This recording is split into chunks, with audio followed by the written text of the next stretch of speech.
بستر مرگ پر جب بار بار میں اپنی کوتاہیوں کی ان سے معافی طلب کر رہا تھا تو کہنے لگیں، میں راضی ہوں بیٹا، تو کاہے کو بار بار معافی مانگتا ہے؟ کہانی کا آغاز کرنے سے پہلے میرے چینل لائف سٹوریز ود نایا علی کو سبسکرائب کر دیں اور بیل آئیکن کو پریس کر دیں تاکہ آنے والی تمام مزیدار کہانیوں کی نوٹیفیکیشنز آپ کو مل سکیں۔ ہمیں اماں جی اس وقت زہر لگتی جب وہ سردیوں میں زبردستی ہمارا سر دھوتی۔ لکس، کیپری، ریکسونا یہ کس نے دیکھے تھے؟ کھجور مار کا صابن سے کپڑے بھی دھلتے تھے اور سر بھی۔ آنکھوں میں صابن کانٹے کی طرح چبھتا اور کان اماں کی ڈانٹ سے لال ہو جاتے۔ ہماری ذرا سی شرارت پر اماں آگ بگولا ہو جاتی اور کپڑے دھونے والا ڈنڈا اٹھا لیتی، جسے ہم ڈمنی بھی کہتے تھے، لیکن کبھی مارا نہیں تھا۔ کبھی عین اس وقت پر دادی جان ہمیں بچا لیتی، کبھی بابا، تو کبھی ہم بھاگ نکلتے۔ گاؤں کی رونقوں سے دور عین فصلوں کے بیچ ہمارا بہت خوبصورت ڈیرا تھا۔ ڈیرے سے ڈنڈی پکڑ کر گاؤں جانا اماں کا سب سے بڑا شاپنگ ٹور ہوا کرتا تھا۔ اس ٹور سے محروم رہ جانا ہماری سب سے بڑی بد نصیبی تھی۔ اگر کبھی اماں اکیلے گاؤں چلی جاتی تو واپسی پر ہمیں مرونڈے سے بہلانے کی کوشش کرتی۔ ہم پہلے تو ننھے ننھے ہاتھوں سے اماں جی کو مارتے، ان کا دوپٹہ کھینچتے، پھر ان کی گود میں سر رکھ کر منہ پھاڑ پھاڑ کر روتے۔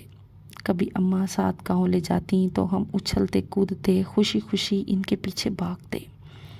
شام گئے جب گاؤں سے واپس ہوتی تو ہم بہت روتے کہ ہمیں گاؤں اچھا لگتا ہے اماں، ماں ہم گاؤں میں کب رہیں گے؟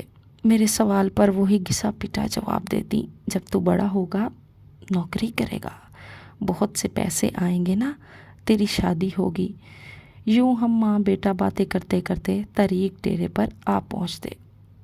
یہ واقعات میری زندگی کی سب سے پرانی یادداشتوں میں سے ایک ہے۔ یقیناً وہ بڑی ہمت والی خاتون تھیں اور آخری سانس تک محنت مشقت کی چکی پیستی رہیں۔ پھر جانے کب میں بڑا ہو گیا اور اماں سے بہت دور چلا گیا۔ سال بھر بعد جب میں گھر آتا تو اماں گلے لگا کر خوب روتی، لیکن میں سب کے سامنے ہنستا رہتا۔ پھر رات کو جب سب سو جاتے تو چپکے سے اماں کے ساتھ جا کر لیٹ جاتا اور اس کی چادر میں منہ چھپا کر خوب روتا۔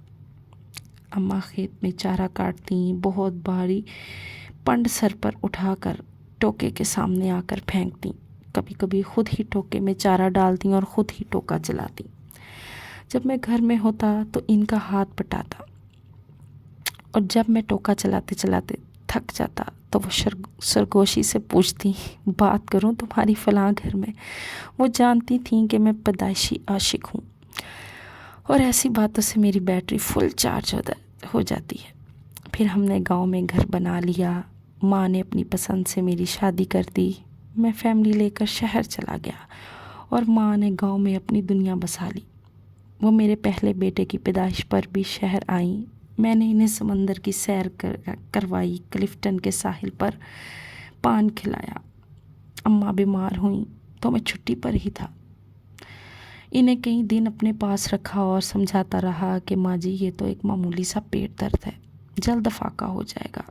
پھر درد بڑھا تو شہر کے بڑے ہسپتال لے گیا، جہاں پتہ چلا کہ یہ جگر کا کینسر ہے اور آخری سٹیج پر ہے، خون کی فوری ضرورت ہے۔ تو میں خود بلڈ بینک بیڈ پر جا لیٹا۔ ماں کو پتہ چلا تو اس نے دکھ سے دیکھ کر اتنا کہا، کیوں دیا خون؟ خرید لاتا کہیں سے پاگل۔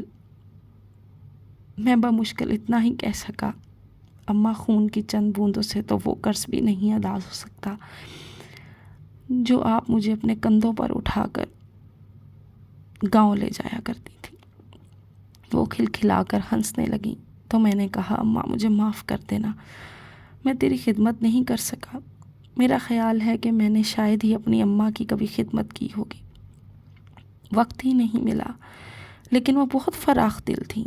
بستر مرگ پر بھی جب جب میں ان کو دیکھتا تو وہ مجھے کہنے لگتی، بیٹا میں راضی ہوں، کاہے کو مجھ سے معافی مانگتا ہے؟ ماں نے میرے سامنے دم توڑ دیا۔ دوسرے دن سر بھاری ہونے لگا تو قبرستان چلا گیا اور قبر پر بیٹھ کر بہت رویا۔ ماں سے بچھڑے مدت ہو گئی۔ آج جب بیت اللہ کا طواف کرتے ہوئے پٹھانوں اور سوڈانیوں کے ہاتھوں فٹ بال بنتا ہوا دیوار کعبہ سے جا ٹکرایا تو یوں لگا جیسے مدتوں بعد اپنی ماں کی گود میں سر رکھا ہے۔ وہی سکون ملا، وہی اپنائیت ملی، وہی محبت ملی، وہی چاہت ملی۔ اس بار منہ پھاڑ کر نہیں، داڑیں مار مار کر رویا۔ 70 ماؤں سے زیادہ پیار کرنے والا رب اور وہ کعبہ اور ہم صدا کے شرارتی بچے۔